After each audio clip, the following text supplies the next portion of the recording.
Bismillahirrahmanirrahim.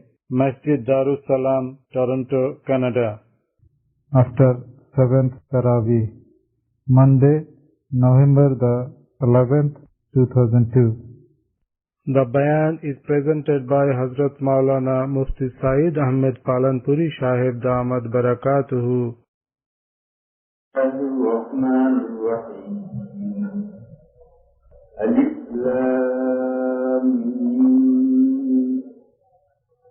Zalikal kitabu la rayba fihi. Hudan lil muttaqin. الذين يؤمنون بالغيب ويقيمون الصلاة ومما رزقناهم ينفقون والذين يؤمنون بما أنزل إليك وما أنزل من قبلك وبالآخرة هم يوقنون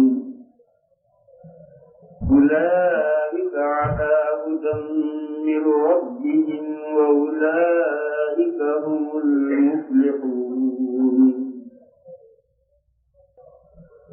اور بھائیوں،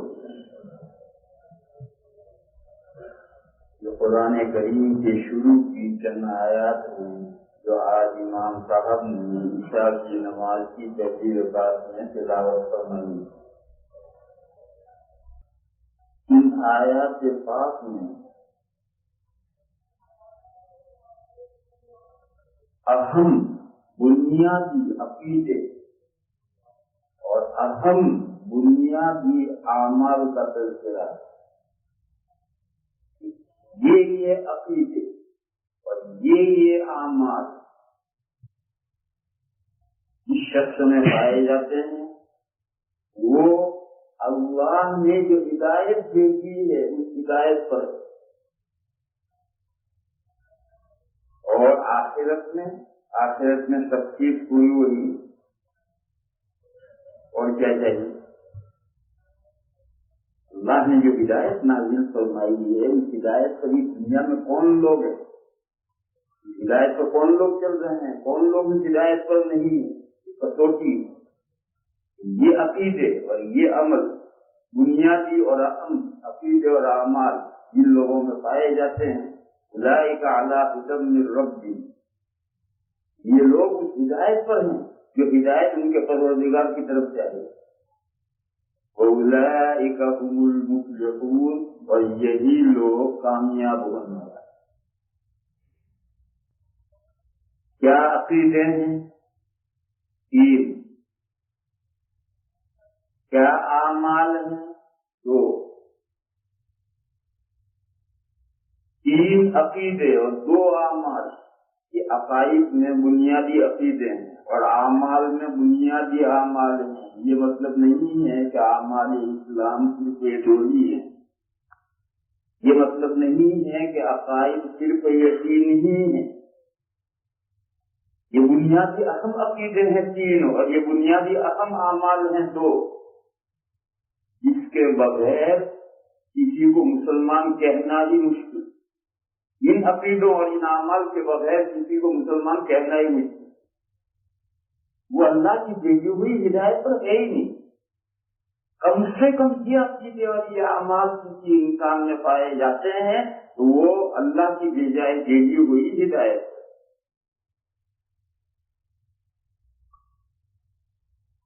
پہلا عقیدہ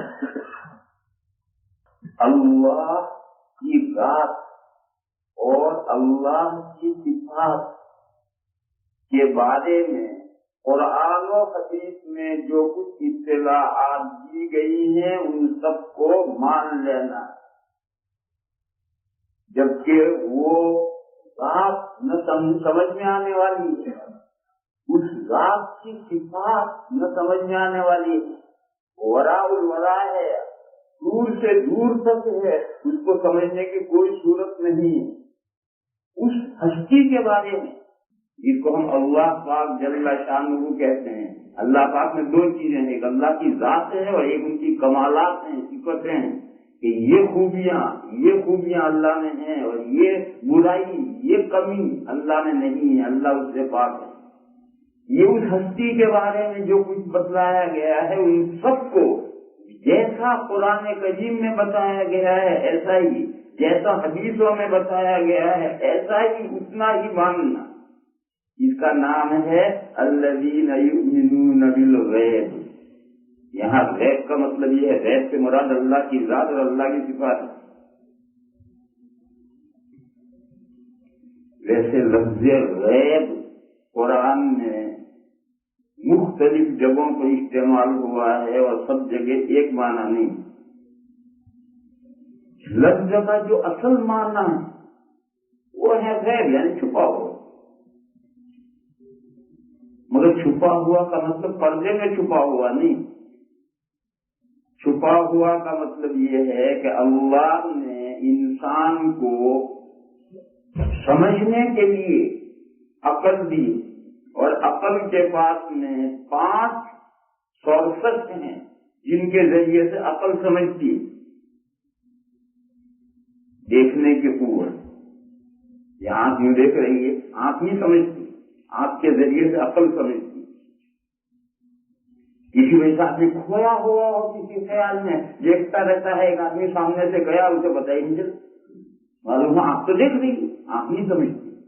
آنکھ ایک ذریعہ ہے، اس ذریعے سے عقل سمجھتی۔ سننے کی قوت، سونگھنے کی قوت، چکھنے کی قوت جو زبان میں رکھی گئی، اور ٹٹولنے کی قوت جو سارے جسم میں ہے۔ میرے پیر کے نیچے ذرا سی کنکری آئے تو فوراً میرا دماغ سمجھے گا نہیں دیکھو کیا ہے، تو پیر کے نیچے جو کنکری کنکر آیا تو عقل نے احساس کیا۔ ٹٹولنے کی صلاحیت اللہ نے سارے جسم میں رکھی، جسم کے ہر جز میں، اور دیکھنے کی صلاحیت فقط آنکھ میں، سونگھنے کی صلاحیت ناک میں، چکھنے کی صلاحیت زبان میں ہے، سننے کی صلاحیت کان میں ہے۔ یہ 5 سورسز ہیں، ذرائع ہیں، اسباب ہیں جن کے ذریعے سے عقل سمجھتی۔ یہ جو 5 ذرائع ہیں یہ عربی میں کہلاتے ہیں حواس خمسہ ظاہرہ۔ حواس مانے احساس کرنے والی قوت، خمسہ مانے 5، اور ظاہرہ مانے جو اوپن ہیں، مادی چیزیں میٹیریل سے تعلق رکھتی ہیں، ان کا احساس ان 5 ذرائعوں سے عقل کرتی۔ جو چیزیں اس حواس کے دائرے میں نہیں آتی وہ سب غیب ہے۔ عقل کے دائرے میں آتی، عقل تو سمجھتی، لیکن حواس کے دائرے میں نہیں۔ آنکھ سے وہ دیکھی نہیں جا سکتی، کان سے وہ بات وہ سنی نہیں جا سکتی، ناک سے چکھی نہیں جا سکتی، زبان سے ناک سے سونگھی نہیں جا سکتی، زبان سے چکھی نہیں جا سکتی، اور ہاتھ سے اسے ٹٹول نہیں سکتی۔ ایسی چیزیں غیب کہلاتی ہیں۔ جیسے فرشتے غیب ہے، ہم دیکھنا چاہیں آنکھ سے تو نہیں دیکھ سکتے، کان سے سن نہیں سکتے، چکھ نہیں سکتے، سونگھ نہیں سکتے، ٹٹول نہیں سکتے، فرشتے غیب ہے۔ جنت اور جہنم غیب ہے۔ کیوں؟ ہوا سے خمسہ ظاہرہ ہیں، جو 5 سورسز اللہ تعالیٰ نے عقل کو دیے ہیں سمجھنے کے لیے، ان 5 سورسز کے دائرے میں، اس کے سرکل میں جنت اور جہنم نہیں آتے۔ کیوں؟ میٹیریل نہیں۔ اس دنیا میں جو میٹیریل مادی چیزیں ہیں وہ مادی نہیں ہے، غیر مادی۔ تو یہ سب غیب ہے۔ جنت غیب ہے، جہنم غیب ہے، فرشتے غیب ہیں، اور معلوم نہیں کیا کیا غیب ہیں، وہ سب غیب کہلاتے ہیں۔ اردو میں اس کا ترجمہ کرتے ہیں بن دیکھی، بن مانے بغیر، دیکھی بن دیکھی یعنی جو دکھتی نہیں ہے، نظر نہیں آتی ہے، مگر بن دیکھی ہی نہیں، بن سنی، بن سونگھی، بن چکھی، بن ٹٹولی، یہ سب مراد۔ قرآن کریم میں جگہ جگہ اللہ کی صفت ہے عالم الغیب والشہادہ۔ اللہ تعالیٰ غیب کو بھی جانتے ہیں، شہادہ کو بھی جانتے ہیں۔ یہ غیب اور شہادہ ہمارے لیے، اللہ کے لیے کوئی غیب نہیں۔ اللہ کے لیے کوئی چیز غیب نہیں ہے. وہ اللہ جو غیب و شہادہ کو جانتے ہیں، تو یہ ہمارے اعتبار سے بعض چیزیں شہادہ ہیں، یعنی کھلی ہیں، یعنی ان 5 حواس کے دائرے میں آتی، اور دوسری چیزیں غیب ہیں، یعنی ہمارے لیے چھپی ہوئی ہیں، یعنی حواس خمسہ ظاہرہ سے ہم اسے نہیں سمجھ سکتے. یہ غیب و شہادہ سب کو اللہ جانتے ہیں. اللہ کے لیے کوئی چیز غیب ہے ہی نہیں. جب غیب کی یہ معنی ہے تو خود اللہ کی ذات پاک بھی غیب ہے، اور اللہ کی جو صفات ہیں وہ بھی غیب ہے. یہاں جو آیتیں سورہ بقرہ کے شروع میں ہیں الذین یؤمنون بالغیب، یہاں غیب سے مراد اللہ کی ذات اور اللہ کی صفات.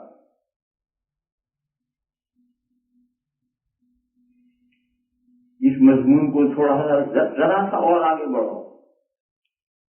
میں نے بتایا ہے کہ عقل سمجھتی ہے، اور 5 دوربینیں اللہ نے اسے دے رکھی. ان دوربینوں کے ذریعے سے عقل چیزوں کو کیچ کرتی ہے، سمجھتی ہے، اور جو چیزیں ان حواس خمسہ کے دائرے میں نہیں آتی ان کو بھی عقل سمجھتی ہے. عقل معنویات کو بھی سمجھتی ہے، مگر ان حواس کے ذریعے سے عقل جیسا سمجھتی ہے، حواس کے توسط کے بغیر جن چیزوں کو عقل سمجھتی ہے وہ اس درجے کی اوپنلی سمجھتی، کلیئر نہیں سمجھتی. دونوں سمجھوں میں تفاوت. یہ بہت باریک مضمون ہے مگر اس کا سمجھنا ضروری ہے. ایک شخص سے کہا پین، ہم نے کہا پین کیا چیز ہوتی ہے؟ جیب میں سے نکال کے کھائیے. سمجھ گیا. اب مجھے پین نہیں دیکھی تھی، ہم نے مادی چیز ہے اور آنکھوں سے دیکھا اور دیکھ کر عقل نے سمجھ لیے. ایک سے کہا روح، روح کیا چیز ہے؟ کس پرندے کا نام ہے؟ پرندہ نہیں مگر روح کی ہے. روح ہے، اللہ تعالیٰ نے حیوانات میں ایک چیز پیدا کی ہے، یوں ہے یوں ہے یوں ہے یوں ہے. ڈیفینیشن روح کی سمجھائی، آدمی نے کہا ہاں میں سمجھ گیا، روح سمجھ گیا. مگر روح کا سمجھنا اور پین کا سمجھنا، ان میں آسمان زمین کا تفاوت. یہ دونوں علم ایک درجے کے نہیں. یہ جو پین کا علم ہے یہ تفصیلی ہے، اور روح کا علم ہے یہ اجمالی. گول گول وہ علم ہے، ڈیٹیل کے ساتھ وہ علم نہیں ہے. اور پین کا علم ہے یوں یوں قلم دے کر کے ایک ایک جز کو سمجھ گئے. تو یہ ہمیشہ فرق یاد رکھو. عقل 5 حواس کے ذریعے بھی سمجھتی ہے، اور ان حواس کے بغیر بھی جو غیب کی چیزیں ہیں جو حواس کے دائرے میں نہیں آتی ان کو بھی عقل سمجھتی ہے. مگر دونوں سمجھنے میں فرق ہے. آپ کہیں کبوتر، اچھا کبوتر کیا تھا؟ اللہ کے بازار نہیں کرے گا یہ کبوتر. دیکھا ہاں یہ پرندہ. اس سے کہا کہ جن جن کیسا ہوتا ہے؟ اللہ کی ایک مخلوق ہے، آگ سے پیدا ہوئی، یوں ہے یوں ہے یوں ہے یوں ہے. آدھا گھنٹہ دماغ چاہتا تو اس نے کہا سمجھ گیا.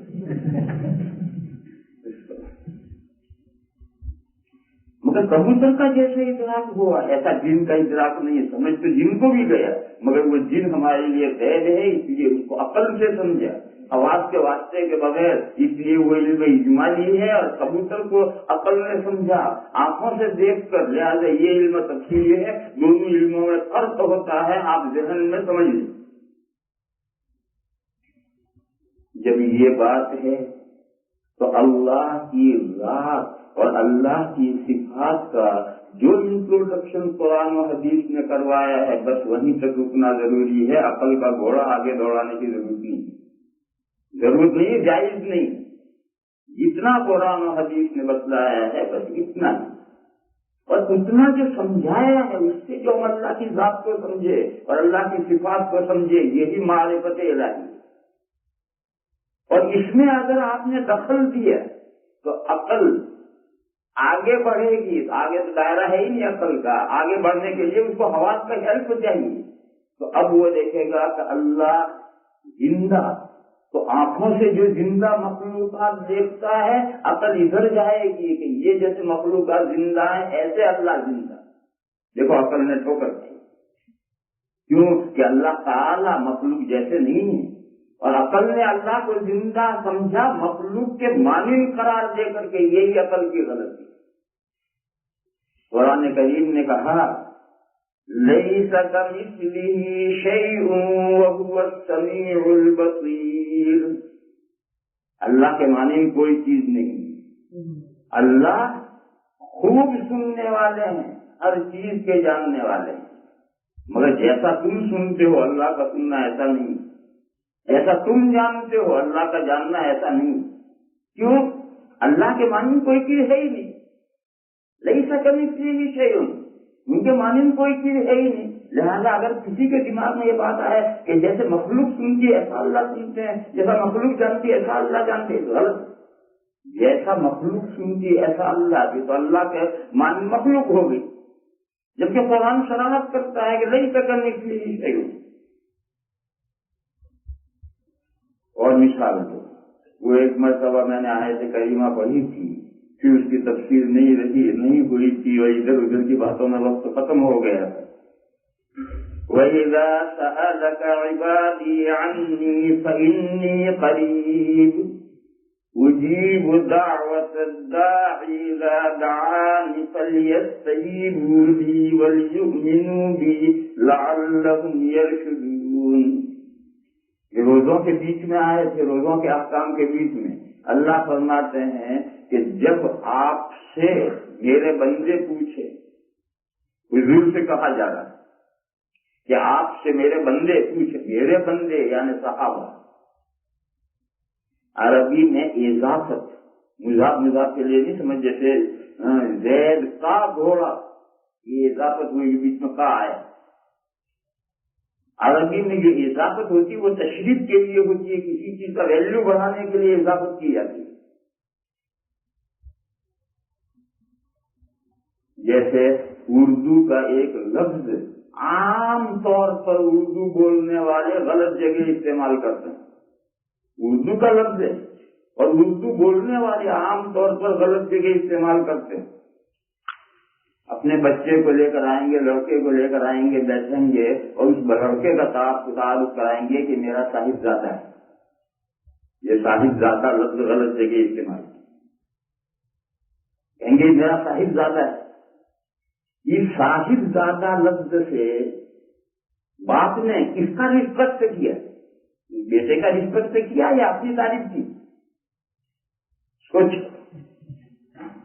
اس کو بچے کا رسپیکٹ کرنا ہے، حالانکہ وہ اپنی تعریف کر رہا ہے، صاحب تو خود بن رہا ہے، اور وہ میں حضرت جی کا لڑکا ہے،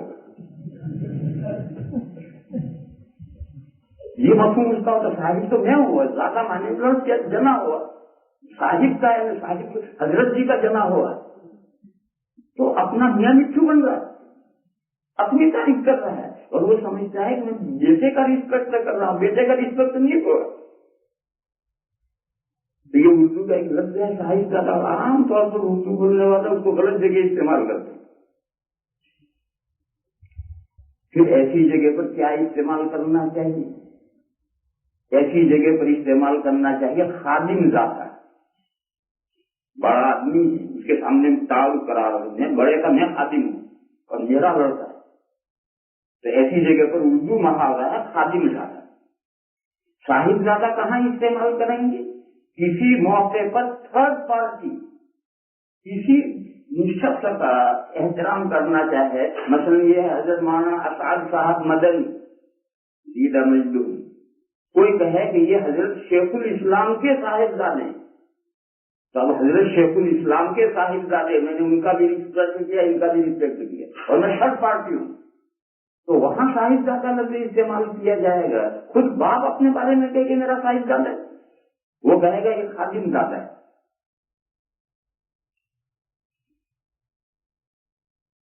تو حضور اکرم صلی اللہ تعالی علیہ وسلم سے فرمایا گیا کہ جب آپ سے پوچھیں میرے بندے، یہ میرے بندے، یہ اضافت ہے، اس میں صحابہ کی شان اونچی کی گئی ہے، اور صحابہ کے تابع ہو کر تمام مومنین کی شان بلند کی گئی، کیونکہ عبادی میں اضافت ہے، اور اضافت تشریف کے لیے عربی میں ہوتی ہے، تشریف کے لیے بھی ہوتی ہے۔ اضافت کے بہت سے مقصد ہوتے ہیں، ان میں سے ایک مقصد کسی چیز کا ویلیو بڑھانے کے لیے اضافت کرتے ہیں، کہ یہ حضرت شیخ الاسلام کے صاحبزادے ہیں، تو شیخ الاسلام کی طرف نسبت کر کے ان کا ویلیو بڑھائیں۔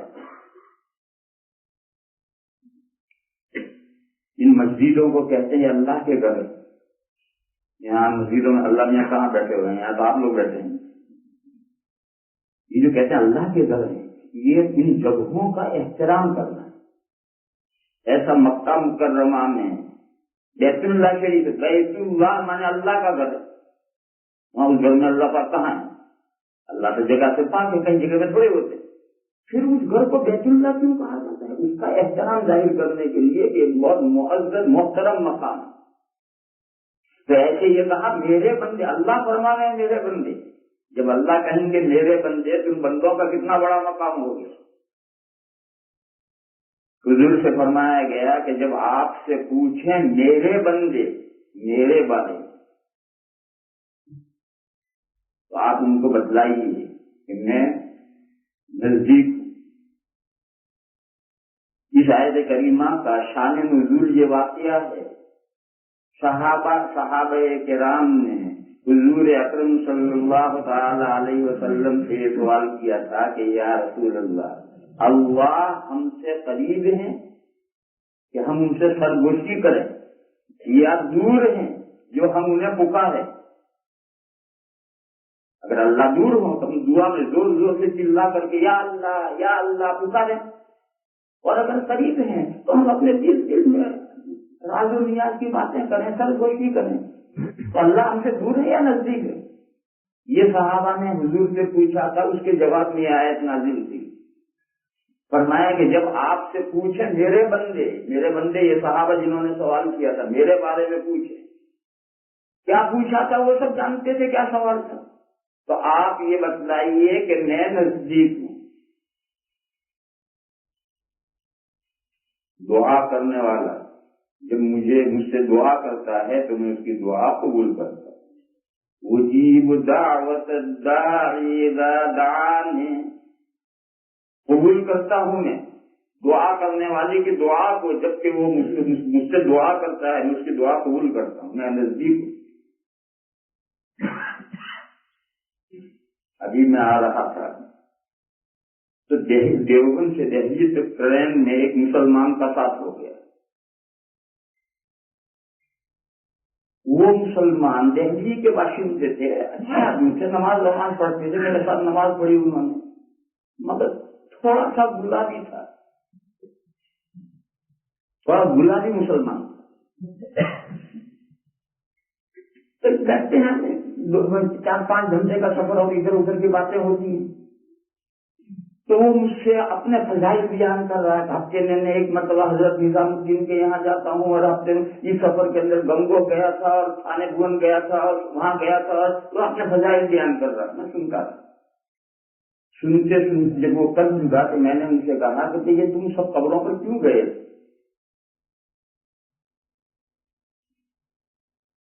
تو کہنے لگا، میں چپ ہو گیا، میں نے کہا یہ قبر والوں سے کچھ مانگنے گئے تھے، کیوں گئے تھے قبروں پر؟ اشارے ثواب کے لیے اگر گئے تھے تو اس کے لیے تو خامخواہ پیسہ خرچ کر کے وہاں جانا ضروری تھوڑی ہے، کہیں بھی بیٹھ کر کے جو کچھ پڑھ کر جس بزرگوں کو بھیجنا ہو بھیج دو، اس کے لیے اس کی قبر پر جانا ضروری تھوڑی ہے۔ اشارے ثواب کے لیے خامخواہ خرچہ کرنے سے کیا فائدہ کہ میں اس کی قبر پر جاؤں گا جب اشارے ثواب ہوگا؟ ایسا تو کچھ نہیں، اشارے ثواب تو ہر جگہ سے ہوتا ہے، کیوں گئے؟ یا ان سے کوئی مانگنے گئے؟ اب وہ چپ ہو، کہنے لگا کہ مانگنے تو ان سے کچھ نہیں گیا تھا، ان کے وسیلے سے دعا کرنے گیا، ان کے وسیلے سے دعا کرنے گیا۔ میں نے اس سے کہا کہ اللہ تعالیٰ کے کسی وسیلے کی ضرورت نہیں ہے، ان کا دروازہ تمام مومنین کے اور تمام مخلوق کے لیے اور تمام بندوں کے لیے، حتیٰ کہ خنزیر کے لیے بھی کھلا ہوا ہے۔ ان کا دروازہ ہر ایک کے لیے کھلا ہوا ہے، ان کے دروازے پر کوئی دربار ہے ہی نہیں کہ اللہ کی مخلوق اللہ تک پہنچنے کے لیے دربار کے ذریعے سے اللہ میاں کے چٹھی بھیجے، تب اللہ میاں کے یہاں سے پرمیشن ملے، سب مخلوق اللہ تک بازیابی حاصل کرے۔ اللہ کے دروازے پر کوئی پہرا نہیں ہے۔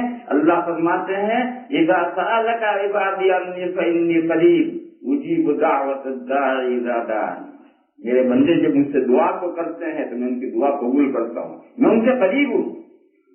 جب اللہ مخلوق سے قریب ہیں تو پھر بیچ میں واسطوں کی کیا ضرورت؟ یہاں رک کر کے ایک مسئلہ سمجھنا ہے، وہ ہے توسل بمانا برکت کے طور پر کسی کو درمیان میں لانا، برکت کے طور پر، اس میں کوئی حرج نہیں، برکت کے طور پر لانا یہ جائز ہے، نہ صرف جائز ہے بلکہ مطلوب ہے، بلکہ حدیثوں سے ثابت ہے۔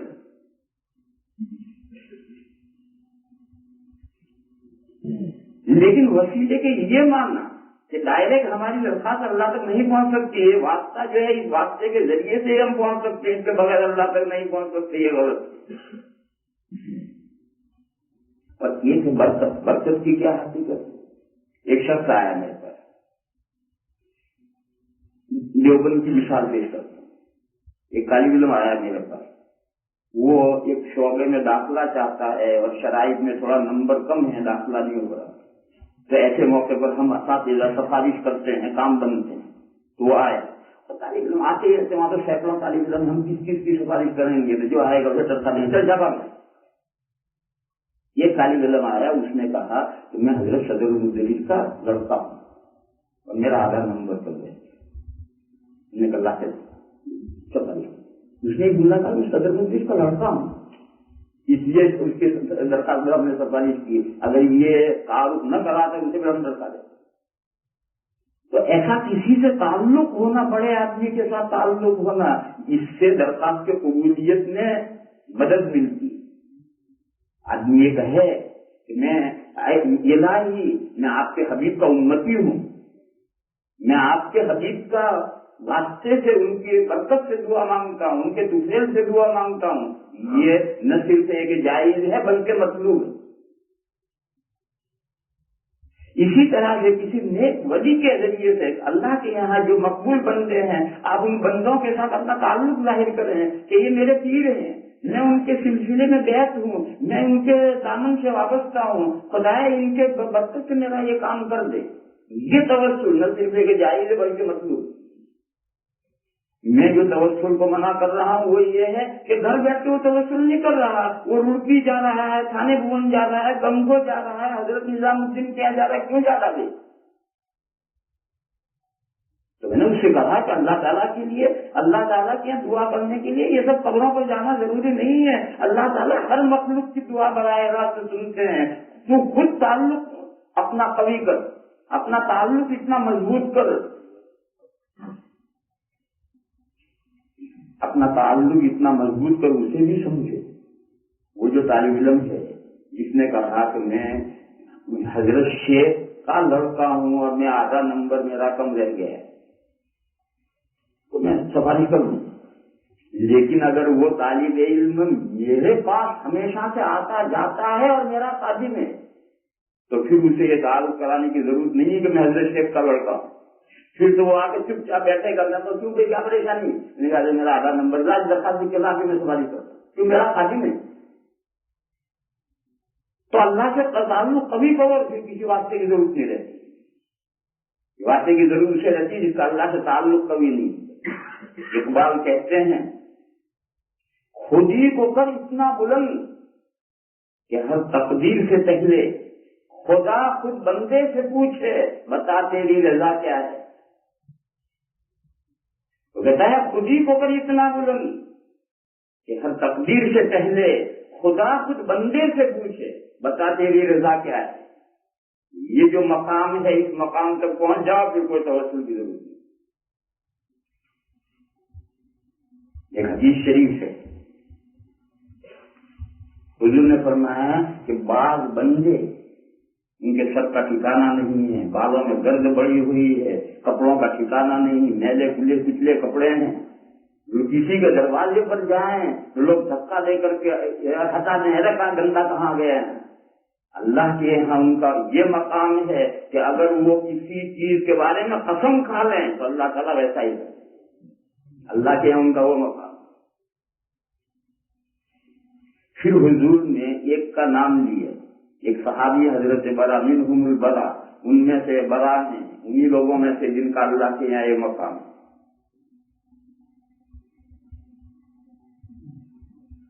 پھر قصہ یہ پیش آیا، حضور کی وفات ہو گئی، حضرت صدیق اکبر کے زمانے میں مسلمہ کذاب نے نبوت کا دعویٰ کیا۔ حضرت صدیق اکبر نے حضرت خالد ابن ولید کی سرکردگی میں لشکر روانہ کیا، 3000 لشکر، اور مسلمہ کذاب کے بعد میں 50,000 لشکر۔ 50,000 کے ساتھ 3,000 کا لشکر جنگ کرنے بھیجا گیا۔ کیوں؟ مدینہ میں تھا ہی نہیں لوگ۔ جب جنگ شروع ہوئی تو ظاہر ہے 3,000 50,000 کا کہاں مقابلہ کر سکیں؟ میدان مسلمان ادھر ادھر بکھر ہو گئے، 50,000 کے سامنے 3,000 کی حیثیت ہی ہے۔ ایک جگہ پر چند صحابہ اکٹھا ہوئے، ان میں وہ حضرت برا بھی تھے، جو دوسرے صحابہ تھے ان کو حضور کا وہ ارشاد یاد تھا۔ وہ سارے صحابہ نے حضرت برا کو گھیر لیے اور یہ کہا کہ تمہارے بارے میں حضور نے یہ فرمایا ہے، آج قسم کھاؤ کہ اللہ ہمیں بتا دے۔ انہوں نے کہا بھیا میرا یہ مقام نہیں، کہا نہیں تمہارا یہ مقام ہے، حضور نے فرمایا، حضور جھوٹے نہیں تھے۔ چنانچہ کھڑے ہوئے، 2 رکعت نماز پڑھی، میدان جنگ میں 2 رکعت نماز پڑھی اور ہاتھ اٹھائے اور کہا کہ خدایا اس جنگ میں مسلمانوں کو فتح عطا فرما اور ابی کو شہادت عطا فرما۔ اپنے لیے شہادت مانگ لی، اور پھر 10-15 نے جو حملہ کیا اللہ تعالیٰ نے فتح عطا فرمائی، وہ 50,000 کا لشکر بھاگ کھڑا ہوا، مسلمان کامیاب ہو گئے اور اسی جنگ میں حضرت برا شہید ہوئے۔ کیوں؟ راز کھل گیا۔ یہ جو اللہ کے بندے ہیں ان کا راز کھل جاتا ہے، صرف دنیا میں رہنا ان کو پسند نہیں ہوتا ہے، وہ تو گمنام رہتے ہیں، آج تک گمنام تھے، آج راز کھل گئے۔ تو انہوں نے مسلمانوں کے فتح بھی مانگ لیا اور اپنے لیے شہادت بھی مانگ لی۔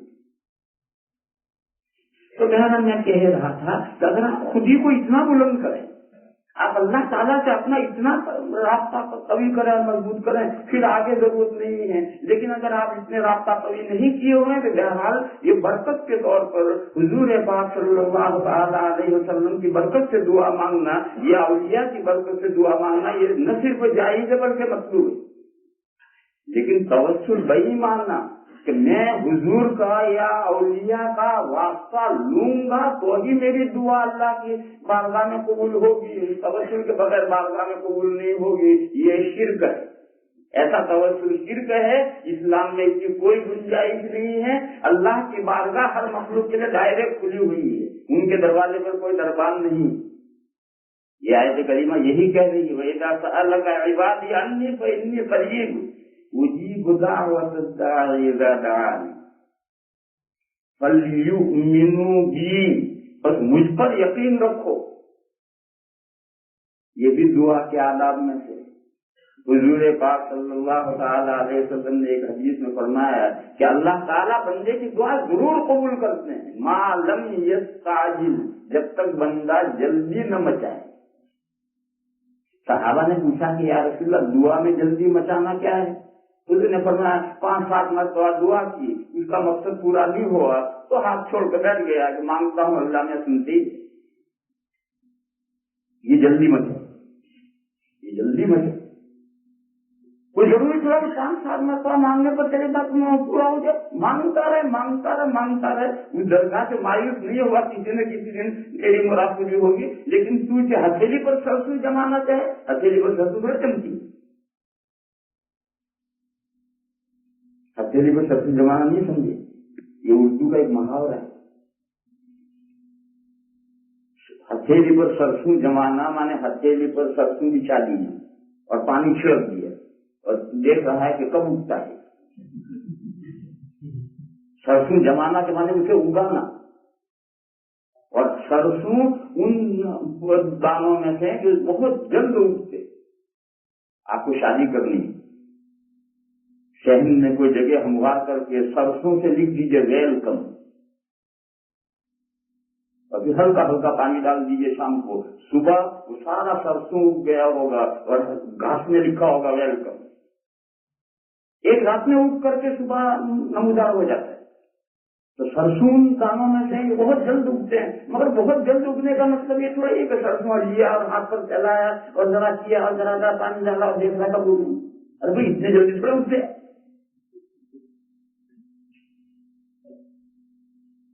میرے بھائیو اللہ تعالیٰ کے یہاں ہر دعا سنی جاتی ہے، مگر ہر دعا کے اس کی حکمت کے اعتبار سے وقت اور ٹائم لگتا ہے۔ آدمی چاہتا ہے کہ 5-7 مرتبہ دعا کر کے میرا کام ہو جانا چاہیے، نہ ہو جائے تو آس توڑ کر بیٹھ گیا اللہ سے، جو اللہ سے آس توڑ کر بیٹھ گیا ہے یہ جلدی مچانا ہے۔ حضور نے فرمایا کہ اللہ ہر دعا ضرور قبول کرتے ہیں ما لم یستعجل، جب تک بندہ جلدی نہ مچائے۔ اسی کے بارے میں وَلْيُؤْمِنُوا بِي، پر چاہیے کہ میرے بندے مجھ پر یقین رکھیں کہ اللہ ہی دیں گے اور ضرور دیں گے۔ یہ یقین ہے کہ اللہ ہی دیں گے، اللہ کے علاوہ کوئی دینے والا نہیں، اور ضرور دیں گے، دیر سویر ضرور دیں گے۔ جب میری مصلحت ہوگی اس وقت ضرور دیں گے، وہاں تک مانگتا رہے مانگتا رہے مانگتا رہے۔ فَلْيُؤْمِنُوا بِي فَلْيَسْتَجِيبُوا لِي، یہ ٹکڑا رہ گیا۔ بس چاہیے کہ مجھ سے مانگیں۔ اللہ نے فرمایا اذا سألك عبادي عني فإني قريب اجیب دعوت الداع اذا دعانی فلیستجیبوا لی، بس چاہیے کہ بندے مجھ سے مانگیں، ولیؤمنوا بی، اور مجھ پر یقین رکھیں، لعلہم یرشدون، تاکہ انہیں سیدھا صحیح راستہ ملے۔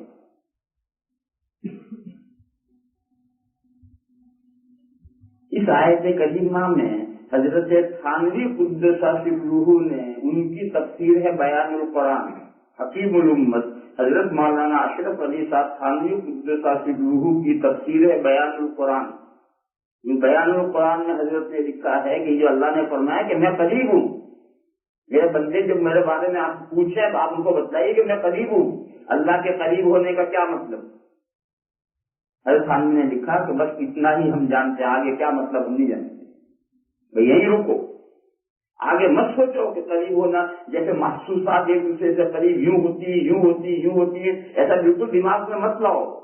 اللہ قریب ہے، بس یہی قریب کیسے ہیں، یہ کیسے ہیں چھوڑو، وہ ہمارے سمجھ میں نہ آنے والی بات۔ جتنا اللہ نے بتلایا ہے کہ آپ بتلائیے کہ میں قریب ہوں، قریب ہوں۔ تو اللہ تعالیٰ اپنی ذات کو اور اللہ تعالیٰ کی صفات کو انسان اپنی عقل سے سمجھ سکتا ہے، مگر کہیں کہاں سے سمجھ سکتا ہے؟ جہاں تک قرآن و حدیث نے سمجھایا تھا وہیں سے سمجھ سکتا ہے۔ اس کو اور آگے عقل بڑھانا چاہے تو ٹھوکر کھائے گی، اس جگہ آگے عقل بڑھائے گی تو حواس کے دائرے میں بڑھائے گی، اور اللہ تعالیٰ حواس کے دائرے میں نہیں۔ اس لیے ایک مضمون ہمیشہ دماغ میں ذہن میں بٹھا لو کہ اللہ تعالیٰ کی صفات کے بارے میں قرآن و حدیث میں جو کچھ آیا ہے بس اتنا سنو، بس اتنا ہی سمجھو، اس سے آگے زیادہ سوچنے کی ضرورت نہیں ہے۔ اللہ کی یہ صفت ہے کیسی میں مت نہیں پڑھنا چاہیے۔ تو بہرحال میں عرض کر رہا تھا کہ غیب کے بہت سے معنی ہیں، مگر اس آیت کریمہ میں غیب سے مراد ہے اللہ کی ذات اور صفات۔ اللہ کی ذات اور صفات پر جو ایمان رکھتا ہے صحیح ایمان یعنی اللہ اور اللہ کی صفات کا جو تعارف قرآن و حدیث نے کیا ہے بس اس کے مطابق اپنی طرف سے سوچ کر، جیسا اس نے اللہ کو گھڑا، سوچ کر جو اللہ کا تصور قائم کرے گا وہ تو انسان کا گھڑا ہوا ہے۔ آدمی اپنی عقل میں اللہ کی ذات اور صفات کے بارے میں سوچ کر جو تصور قائم کرے گا وہ تو انسان کا گھڑا ہوا ہے، وہ نہیں۔ قرآن و حدیث میں جیسا تعارف کرایا گیا ہے ایسا اللہ پر اور ذات پر ان کی بات پر یقین رکھنا۔ ایک دوسرا، اللہ جل شانہ عم نوالہ نے انسانوں کے پاس ہدایات دے دی، ان ہدایات میں توسط ہے۔ اللہ تعالی کسی انسان سے ڈائریکٹ کلام اس دنیا میں نہیں فرماتے، کیوں؟ کسی انسان میں اس کا حوصلہ اور طاقت نہیں۔ ما کان لبشر ان یکلمہ اللہ الا من وراء حجاب، اللہ تعالیٰ کسی بھی بندے سے کلام فرماتے ہیں تو پردے کے پیچھے سے کلام فرماتے ہیں، دو بدو اس دنیا میں کسی بندے سے کلام نہیں کرتے۔ طور پر حضرت موسیٰ علیہ السلام سے اللہ تعالیٰ نے کلام فرمایا ہے، پردے کے پیچھے سے کیا ہے۔ پردہ کیا تھی؟ تجلی تھی، جو درخت پر آگ نظر آئی تھی، وہ درخت پر آگ نظر آئی تھی، وہ اللہ نہیں تھی، وہ اللہ کی تجلی اور پردہ تھا۔ پھر وہاں اللہ سے موسیٰ علیہ السلام کی بات چیت ہوئی، مگر اللہ نہیں، وہ تو وہ تجلی نظر آ رہی تھی، جو درخت پر آگ نظر آ رہی تھی، جو تجلی نظر آ رہی تھی، وہ بیچ میں پردہ تھی۔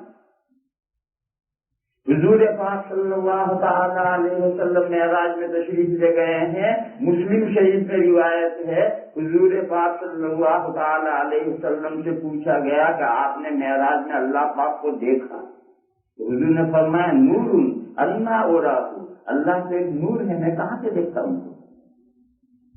ہاں، جنت میں پہنچنے کے بعد میں پھر انسان براہ راست اللہ تعالیٰ کو دیکھیں گے بھی، اور اللہ کی بندوں سے براہ راست بات چیت بھی ہوگی۔ قرآن کریم میں ہے وجوہ یومئذ ناظرۃ الی ربھا ناظرہ، قیامت کے دن کچھ چہرے تر و تازہ ہوں گے، وہ اپنے پروردگار کی طرف دیکھنے والے ہوں گے،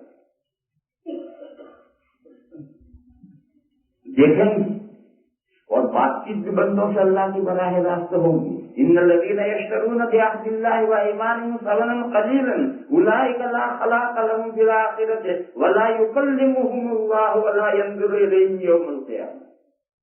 فلاں قسم کے بندوں سے اللہ تعالیٰ ان کی طرف دیکھیں گے بھی نہیں، اللہ ان سے بات بھی نہیں کریں گے۔ وہ پوری آیت سمجھانے جاؤں گا 1 گھنٹہ اس میں لگ جائے۔ بہرحال کچھ ایسے نالائق بندے ہیں جن کی طرف اللہ قیامت کے دن نہیں دیکھیں گے، ان سے بات نہیں کریں گے۔ معلوم ہوا کہ کچھ اس کے مقابل اچھے بندے ہیں جن سے اللہ بات کریں گے۔ اور کل میں نے حدیث سنائی تھی کہ اللہ بندے کو بلائیں گے، ان سے کہیں گے میرے بندے میں بھوکا تھا، تو نے مجھے کھانا نہیں کھلایا، میں پیاسا تھا، تو نے مجھے پانی نہیں پلایا، میں بیمار پڑا تھا، تو مجھے پوچھنے نہیں آیا۔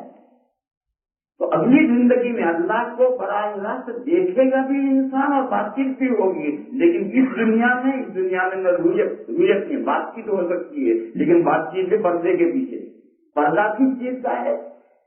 کپڑے کا نہیں، پردہ بھی اللہ کی تجلی اور نور کا پردہ ہوتا ہے۔ پردہ بھی اللہ کی تجلی اور نور کا پردہ ہے، کوئی کوٹن کا پردہ نہیں کہ ایک پردے کے پیچھے ادھر بیٹھا ہے ادھر بیٹھا ہے، ایسا نہیں سمجھنا چاہیے۔ پردہ بھی خود اللہ کی تجلی اور نور کا پردہ ہے۔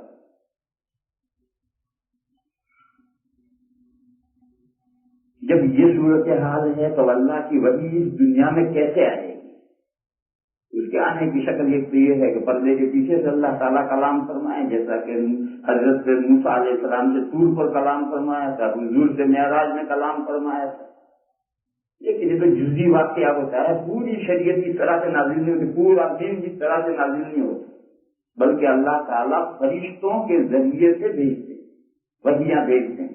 جب بیچ میں فرشتوں کا توسط ہے تو ایمان کے لیے فرشتوں پر ایمان لانا ضروری ہے۔ فرشتوں پر ایمان لائے بغیر مومن کا ایمان مکمل نہیں ہوتا۔ کوئی کہ جنات پر ایمان کو لانا ایسا ضروری نہیں جیسا فرشتوں پر۔ جنات پر ایمان نہیں لائے گا تو قرآن کی بہت سی آیتوں کا انکار ہو جائے گا۔ جن آیتوں میں جنات اور شیاطین کا تذکرہ ہے ان کا انکار ہو جائے گا، لیکن فرشتوں پر ایمان نہیں لائے گا تو جو اللہ کی ہدایت ہے آدم علیہ السلام سے حضور کے زمانے تک جو انسانوں پر آئی ہے سارا ہی سلسلہ ختم ہو جائے گا۔ یہ فرشتوں پر ایمان لانا ضروری ہے۔ پھر اللہ نے فرشتوں کے ذریعے سے جو وحیاں بھیجی ہیں تو بہت سی کتابیں نازل ہوئی ہیں، ان سب کتابوں پر ایمان لانا ضروری ہے۔ اور بے شمار انبیاء مختلف زمانوں میں منتخب کیے گئے ہیں، ان تمام نبیوں پر ایمان لانا ضروری ہے کہ یہ سب نبی اللہ کے نبی ہیں، یہ سب کتابیں اللہ کی کتابیں ہیں، یہ سب سلسلہ ماننا ضروری ہے۔ یہ سب سلسلہ مانے گا تو ہی تو قرآن کریم کا نمبر آئے گا۔ جو پہلے نبیوں کو مانے گا تو حضور کو ماننے میں کیا پریشانی، جو پہلی کتابوں کو مانے گا تو قرآن کو ماننے میں کیا پریشانی، اور جب کوئی بھی نبی نہیں مانے گا، کوئی بھی کتاب نہیں مانے گا تو قرآن اور حضور کو کیسے مانے گا؟ تو فرمایا ایک تو الذین یؤمنون بالغیب، غیب پر ایمان رکھتے ہیں یعنی اللہ کی ذات اور صفات کو مانتے ہیں، اور والذی انزل الیک وما انزل من قبلک، وہ وہ میں چھوڑ دیا اگلی آئے والذین یؤمنون بما انزل الیک، اور وہ لوگ جو ایمان رکھتے ہیں اس وحی پر جو آپ کی طرف بھیجی گئی، اور اس وحی پر ایمان رکھتے ہیں جو آپ سے پہلے بھیجی گئی، یعنی آدم علیہ السلام سے لے کر عیسیٰ علیہ السلام تک جتنی وحیاں آئی، جتنی کتابیں آئی، ان سب کو مانتے ہیں۔ حضور پر جو یہ وحی آئی اسے مانتے ہیں، اور وحی مانیں گے تو حضور کو نبی مانیں گے۔ بہرحال یہ دوسرا مسئلہ ہے، اس دوسرے مسئلے کا نام ہے رسالت۔ ایک تو تھا وہ توحید، یہ دوسرا مسئلہ ہے رسالت۔ میں نے کہا 3 عقیدے ہیں جو بنیادی ہیں۔ پہلا ہے اللہ پر ایمان، وہ توحید ہے، اور یہ تمام نبیوں کو، نبیوں پر جو وحیاں آئی ہیں ان سب پر ایمان لانا، یہ دوسرا عقیدہ ہے، یہ عقیدہ رسالت کہلاتا ہے۔ یہ جو آیت کریمہ ہے یہ بہت بڑی زبردست دلیل ہے اس کی کہ نبوت کا سلسلہ حضور پر کمپلیٹ ہو گیا، حضور کے بعد کوئی نبی نہیں آئے گا نیا۔ اس کی یہ بہت بڑی دلیل ہے۔ کیسے؟ جیسے ایک آدمی مومن کب ہوگا؟ جب حضور پر اور حضور کی وحی پر ایمان لائے، اور حضور سے پہلے آدم علیہ السلام تک جتنے نبی اور جتنی وحیاں آئی ہیں، چاہے ان کے نام جانتا ہو یا نہ جانتا ہو، سب پر ایمان لانا ضروری ہے۔ اگر حضور کے بعد نبوت کا سلسلہ جاری ہوتا تو جیسا گزشتہ نبوت پر ایمان لانا ضروری ہے، فیوچر میں جو نبی آئیں گے ان پر بھی ایمان لانا ضروری ہے، ان پر بھی ایمان لانا ضروری ہوتا۔ مگر فیوچر کے نبیوں کا اور وحیوں کا اور نبوتوں کا کوئی تذکرہ نہیں کیا۔ کیوں؟ اب آگے نبوت اور کوئی وحی ہے ہی نہیں، پیچھے سب گزر چکی ہے، ان پر ایمان لانا ضروری ہے۔ لہٰذا یہ آیت کریمہ 2 ٹوک صحیح واضح دلیل ہے کہ نبوت کا سلسلہ حضور پر مکمل ہو گیا، بعد میں کوئی نیا نبی نہیں اور نئی وحی نہیں۔ اور کوئی کہے کہ عیسیٰ علیہ السلام تو تشریف لائیں گے، بے شک آئیں گے، مگر وہ نئے نبی تھوڑے ہیں، وہ پچھلے دور کے نبی، ان کی کتاب انجیل ہے پہلے۔ اور جب قیامت کے قریب تشریف لائیں گے اس امت میں، مگر جب تک ہفتہ یہاں رہے گا، یہاں کے قانون کا فالو کرے گا، ٹریفک کا جو قانون ہے اس قانون کا یہاں کا فالو کرے گا، انڈیا کے قانون پر گاڑی نہیں چلائے گا۔ انڈیا میں دائیں ہاتھ اور یہاں بائیں ہاتھ جیسا کوئی چکر ہے، میں تو جانتا نہیں ہوں، لیفٹ رائٹ کا کچھ چکر اختلاف ہے نا، وہاں کچھ اور ہے یہاں کچھ اور ہے۔ تو یہاں اگر انڈیا کا پرائم منسٹر گاڑی چلائے گا تو یہاں کے لا کے مطابق چلائے گا، انڈیا کے لا کے مطابق نہیں چلائے گا، مگر وہ اپنے ملک کا پرائم منسٹر ہے، اس کی پرائم منسٹری ختم نہیں ہوئی، مگر جس ملک میں آیا ہے اس کو وہاں کا قانون ماننا ہے۔ اسی طریقے سے نماز پڑھے گا، میں وہاں سے یہاں آیا ہوں، انڈیا کا ہوں، تو یہاں آیا ہوں تو نمازیں یہاں کے ظہر کے ٹائم میں ظہر کی پڑھوں گا، انڈیا کے ٹائم سے ظہر نہیں پڑھوں گا۔ اثر کی نماز یہاں کے ٹائم سے اثر پڑھوں گا، انڈیا کے ٹائم سے یہاں اثر نہیں پڑھوں گا۔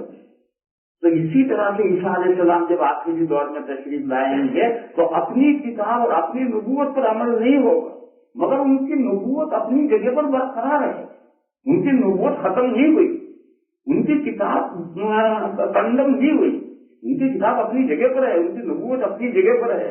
لیکن جب حضور کے پیریڈ میں آئیں گے تو حضور کی نبوت اور حضور کے احکام قرآن و حدیث کے مطابق ان کا عمل ہوگا۔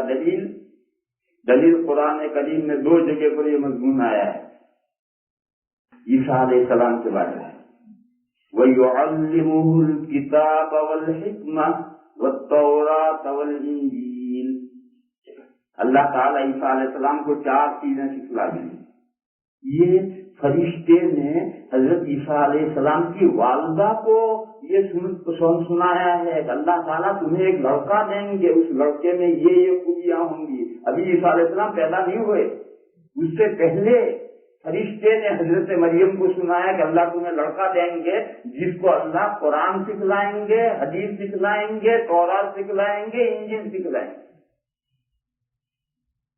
یعلمہ الکتاب والحکمہ، کتاب اور حکمہ قرآن اور حدیث ہیں۔ قرآن میں کئی جگہ پر 4-5 جگہ پر حضور کے بارے میں ہے، لقد من اللہ علی المؤمنین اذ بعث فیہم رسولا من انفسہم یتلو علیہم آیاتہ ویزکیہم ویعلمہم الکتاب والحکمہ۔ کتاب اور حکمہ یعنی قرآن اور حدیث، اور 4 جگہ پر یہ آیتیں ہیں۔ لہذا قرآن میں جہاں الکتاب والحکمت دونوں ساتھ آئے تو کتاب سے قرآن مراد ہے، حکمت سے حدیث سے مراد ہے۔ اب آپ سوچئے کہ جب عیسیٰ علیہ السلام دنیا میں تشریف لائے، یعنی حضور سے 500 سال پہلے، اس وقت تو قرآن اور حدیث کہاں تھے؟ پھر اللہ کیسے سکھلائیں گے ان کو؟ خود اس میں اشارہ ہے کہ عیسیٰ علیہ السلام اپنے دور میں تورات اور انجیل اللہ سکھلائیں گے۔ تورات کیوں سکھلائیں گے؟ عیسیٰ علیہ السلام کی اصل کتاب تورات ہے اور انجیل اس کا سپلیمنٹری ضمیمہ ہے۔ عیسیٰ علیہ السلام کی جو شریعت ہے وہ تورات ہے، اس کے ساتھ ضمیمہ لگا ہے انجیل، لہذا تورات اور انجیل تو اس وقت سکھلائیں گے، اور قیامت کے قریب جب اتریں گے تو اللہ تعالیٰ ان کو قرآن اور حدیث سکھلائیں گے۔ انہیں قرآن اور حدیث پڑھنے کے لیے ایجپٹ کے دارالعلوم میں داخلہ نہیں لینا پڑے گا، اللہ تعالیٰ سکھلائیں گے، تمام نبیوں کو اللہ سکھلائیں گے۔ جب عیسیٰ علیہ السلام اتریں گے تو قرآن اور حدیث اللہ انہیں سکھلائیں گے۔ اس میں صاف اشارہ ہے ان کے دو دور ہیں، ایک ان کا وہ دور ہے جب اللہ ان کو تورات و انجیل سکھلائیں گے، اور ایک ان کا آخری دور ہے حضور کے پیریڈ میں ان کو تشریف لانا ہے، اس وقت اللہ تعالیٰ ان کو قرآن و حدیث سکھلائیں گے۔ پھر کوئی یہ کہے کہ قرآن حدیث کا تو پہلے تذکرہ ہے، تورات و انجیل تو بعد میں ہے، یعلمہ الکتاب والحکمہ والتوراۃ والانجیل۔ اس سلسلے میں یہ جاننا چاہیے کہ قرآن بعض مرتبہ کسی چیز پر ایمفسائز کے لیے، زور دینے کے لیے، جو چیز پیچھے ہو اسے پہلے کرے، یہ قرآن کا قاعدہ ہے، اور بہت جگہ اس کے مطابق ہے۔ وہ میراث کی جو آیتیں ہیں ان میں جگہ جگہ ہے، من بعد وصیۃ یوصی بها او دین قرضے کا تذکرہ پیچھے ہے، وصیت کا پہلے ہے۔ ڈرا ہلے کے مرنے کے بعد ترکے میں سے تجہیز و تکفین ہوگی، پھر قرضہ ادا ہوگا، پھر وصیت ہے۔ تو دوسرے نمبر پر قرضہ ہے، تیسرے نمبر پر وصیت ہے، مگر قرآن میں ایک ہی رکوع میں 3 جگہ وصیت کو پہلے بیان کیا، دین کو قرضے کو بعد میں بیان کیا۔ کیوں؟ قرضے والا تو انسان مانگنے والا ہے، وہ تو مرتے ہی ایک دن بھی انتظار نہیں کرے گا اور چوپڑا لے کر آ جائے گا، میرے اتنے پیسے باقی لاؤ، اور وصیت والے وہاں پر مطالبہ کریں گے۔ اس لیے وصیت کو زور دینے کے لیے کہ وصیت کا اللہ مطالبہ کریں گے، اس لیے اس پر زور دینے کے لیے وصیت کو پہلے بیان کیا، دین کو پیچھے کیا۔ اسی طرح سے ایک دوسری خاص اہم جگہ ہے جہاں صحیح نہ سمجھنے کی وجہ سے لوگوں کو دھوکہ ہوا ہے۔ حضرت عیسیٰ علیہ السلام پچھلی زندگی میں آسمان پر اٹھائے گئے، دوسری زندگی میں جب تشریف لائیں گے، دوسرے دور میں جب تشریف لائیں گے تو زمین پر ان کی وفات ہوگی اور حضور کے روزے میں ان کی قبر بنے گی۔ یہ جو عیسیٰ علیہ السلام کا آسمان پر اٹھایا جانا ہے، اس سے لوگوں کو دھوکہ ہو سکتا ہے کہ عیسیٰ علیہ السلام بشر سے کوئی مافوق ہستی ہے، موت نہیں آئی ان کو، اڑ گئے۔ تو قرآن کریم نے کہا اذ قال اللہ یا عیسیٰ انی متوفیک ورافعک الی، متوفی کا پہلے کر دیا، رافعک الی بعد میں کر دیا، حالانکہ واقعے میں رافعک الی پہلے ہے، متوفی کا بعد میں ہے۔ رافعک الی میں تم کو اپنی طرف اٹھانے والا، اور متوفی کا معنی میں تم کو موت دینے والا۔ تو آیت کریمہ میں متوفی کا پہلے ہے، رافعوں کا اس لیے بعد میں ہے۔ کیوں؟ یہ پہلے سے کلیئر کر دیا گیا کہ عیسیٰ علیہ السلام بھی ایک انسان ہے، انسانیت سے بالا کر کوئی مخلوق اللہ نہیں ہے، ان کو بھی موت آنی ہے ڈیفینیٹلی۔ فی الحال ان کو اللہ نے اٹھا لیا، تو ان کی موت پر زور دینے کے لیے کہ وہ موت سے کل نفس ذائقۃ الموت کے دائرے میں عیسیٰ علیہ السلام بھی آنے ہیں، اس لیے اس پر زور دینے کے لیے اسے پہلے کیا اور رافعوں کا کوئی بات نہیں کیا۔ قرآن میں ایسی بہت جگہیں ہیں جہاں ایمفسائز کے لیے ایک چیز کو جس کا مقام بعد میں ہو اسے پہلے کیا جاتا ہے۔